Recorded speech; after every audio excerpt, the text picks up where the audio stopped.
Bullitt. That's right, folks. For this rendition of Movie Tales, we are headed down to 1968. And we're taking a look at what some could argue is the best Steve McQueen movie. And I'm going to make that argument. No, I haven't seen them all for a long time.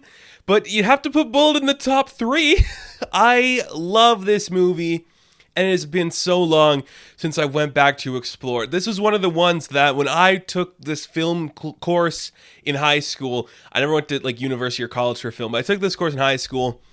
The teacher talked about this one a lot, and I was like, oh, it's cool. Yeah, I enjoyed it when I was in high school, and I don't think I've seen it since.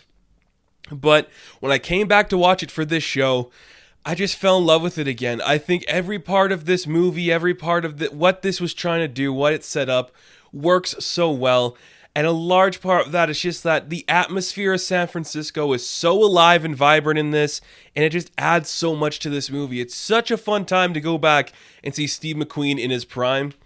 I'm a big fan of Steve McQueen. I know a lot of people could argue, Paul Newman, the king of cool, James Dean, the king of cool, in this kind of era. I know James Dean was a little before this, Paul Newman was a little bit during this, but Steve McQueen is just cool in a different way. He doesn't have to explode himself onto the scene to be cool. You just look at Frank Bullitt in here and you're like, this guy's a dope son of a bitch. I love everything that this character represents. It is just so fun. And Steve McQueen just has that presence. He has always had that presence. It's such a great thing to see.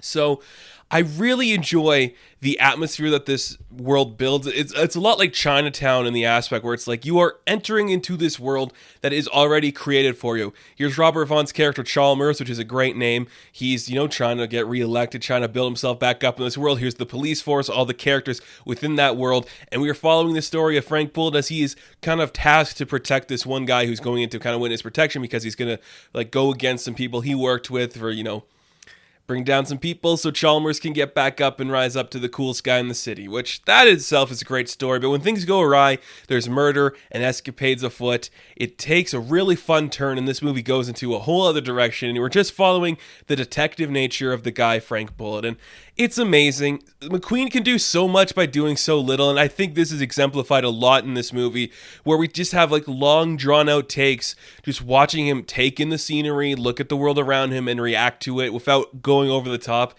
It is perfectly drawn that way. I absolutely adore that. Just seeing how he handles himself. You just look at this guy and you're like, he can command a room. He's the most one in charge. He's just so full of energy and understanding of the situation. You love him. He was 38 when he did this. I'm like, that's great, man.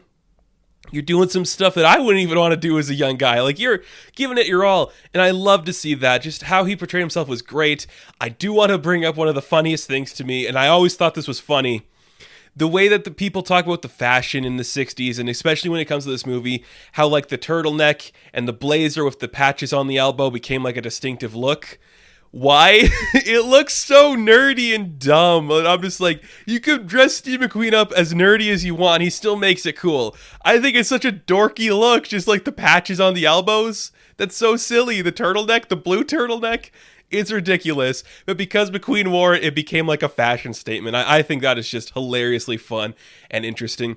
Robert Vaughn, a guy that I adore every time I see him in a movie, he really did good here, just playing that obvious villain. It was a role built for him. He just has that untrustworthy face, and you see him, you're just like, this guy's up to some shady shit. Maybe he's not directly responsible for the shady shit going on, but you just don't trust him or like him. He was a great foil for the character of Frank Bullitt. I absolutely adored every time those two were on screen together because you just bought how much they hated and disrespected each other. It just worked so well. Simon Oakland, I think, is the name of the police captain. I just like seeing him and stuff. It's been so long since I saw him in anything that I went back to watch him. This guy's great. He just has a distinct look. And his haircut is surprisingly modern for a movie in the 60s. I really enjoyed that.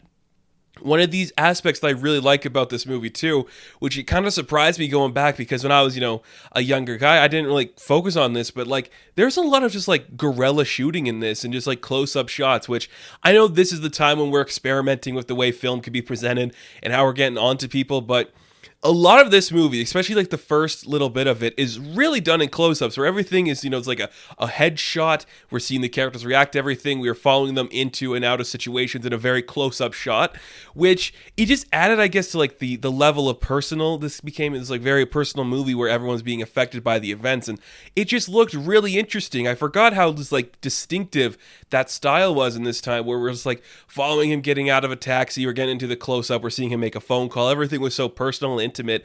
I love that aspect. The camera work was so good too. It's a staple of the time, but I just love when we just like pan and follow a car. I love those kind of shots, and we don't get them enough anymore. Like a really simple shot where like the car is just going away and we're following it. It's such a unique shot that I want to see more of. I absolutely love how that was presented. This movie is just really good. It's a great detective story. Every piece of like the actual narrative to solve the murder, to solve the case, it works really well. Is it kind of tropey? Of course, but the tropes got to come from somewhere. They come from stuff like this. It's just really fun to see the way Steve McQueen plays in this world, solves the mystery. And there's moments towards the end of the actual like narrative where I'm like, we could probably condense this down to a solid maybe half the time, especially in the airport, which the airport scene I absolutely adore. Just him and, was it Johnny Ross just running through the airplanes as they're trying to take off and depart. I was like, that's sick. That's really cool. That looks dangerous as hell, and I'd be terrified to do that in the dark, especially in a time period when anybody could get on a plane and do whatever you want. Nobody checked you for shit. I was like, that's scary and cool. But I think a little after that and a little before that, in between those sequences in the airport, we could have condensed it down a little bit. If that's my biggest criticism for this movie, that the airport sequence is a little too long, that's a good thing to say, because it wasn't even that long. It's just like, we got it. We know why we're here. We've already reached the end of this. This is like the climax. We don't have to spend that much time doing this part of it. Another thing that I think is just okay is, it's the 60s. You don't have to go in too much into it, but like the blood quibs, I love a good blood quib. I fucking love them.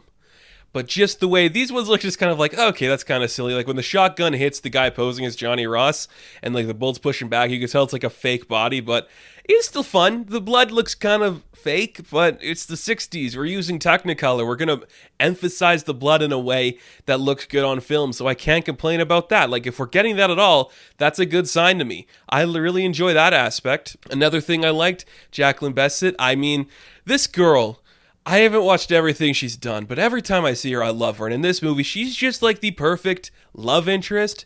She's just the classic Annie Hall type. I say Annie Hall like the kind of off in her own world, artsy type, doing her own thing, making her own world. And when she comes into like the life of Steve McQueen's character a little bit more, she realizes that she doesn't really know her lover, which I'm like, cool. That's fun. She is gorgeous. And I don't think there's a scene in this movie where she's wearing pants. But, hey, it's the 60s and she's attractive. Let's do what we want with that. I mean, it's fine. I don't have any complaints about that aspect of stuff. It was just really fun to see. Just having her in this. I love Jacqueline, so having her come in here, it was great. The story worked. The camera work was so impressive. I was blown away with it. But there was a big thing about this movie that I know is going to be the drawing factor for a lot of young people. And this was a big thing I talked about in my film class. And that, of course, is the chase scene.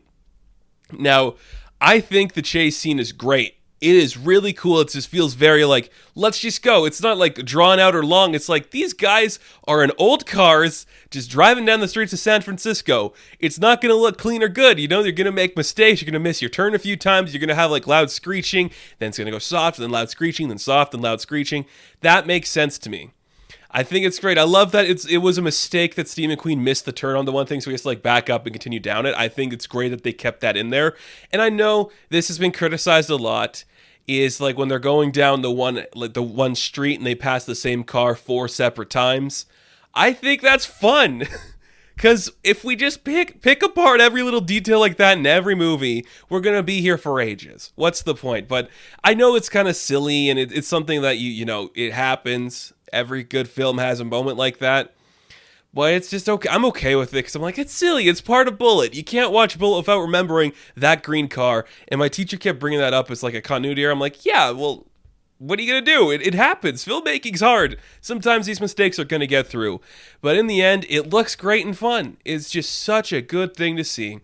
It was a great chase. And the climax to the chase when they're going on the highway and the explosion, It looks cool. I think it looks good. I smiled while I was watching it this time. I'm like, oh yeah, this works. I'm okay with this. It's just fun loose 60s, baby. Everything about this was great. It's a fun detective story. The smarmy city official named Chalmers. I have to imagine the Simpsons took the name for Superintendent Chalmers from this. I don't know. Just like, this is just what I want to see. Just Steve McQueen being his badass self, the cool, collected guy that can walk into a room, command it, look like a badass, and have no complaints whatsoever. This is great. Bullitt is so fun. The action is there. The tension is there. Every scene that's drawn out has great camera shots and great work. It's just a masterclass in filmmaking, and I love seeing stuff like this. It just gets me excited for filmmaking again, because it was so cool to see. Everything about this just made me smile and happy. I could watch this any day of the week. I could watch it again right now because it's short. It's under 2 hours, which I love to see in a movie like this, because don't stretch it out more than you have to. I know at the end I said it was kind of a little stretched out, but compared to some other movies, it's not that bad. Bullitt is a great film that works on every conceivable level. The story makes sense. There's no plot holes there. The action is great. The acting is really fun.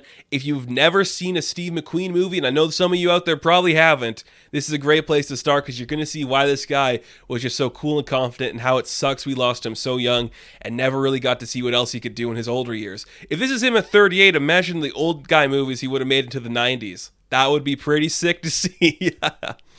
I just love this movie. It's so fun and interesting, and everything works. The ending is tight. It's smart. You hate Robert Vaughn from the beginning. Even in the end, he's just like walks away when the guy dies. I'm like, yeah, this guy sucks. He just wants to make his own career better. But Frank Bullitt is not going to let that happen. It works every conceivable level, and I recommend going back and watching Bullitt. It's a great film that you should enjoy.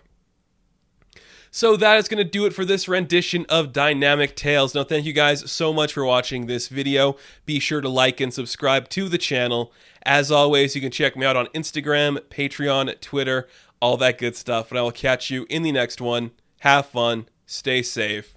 Good luck.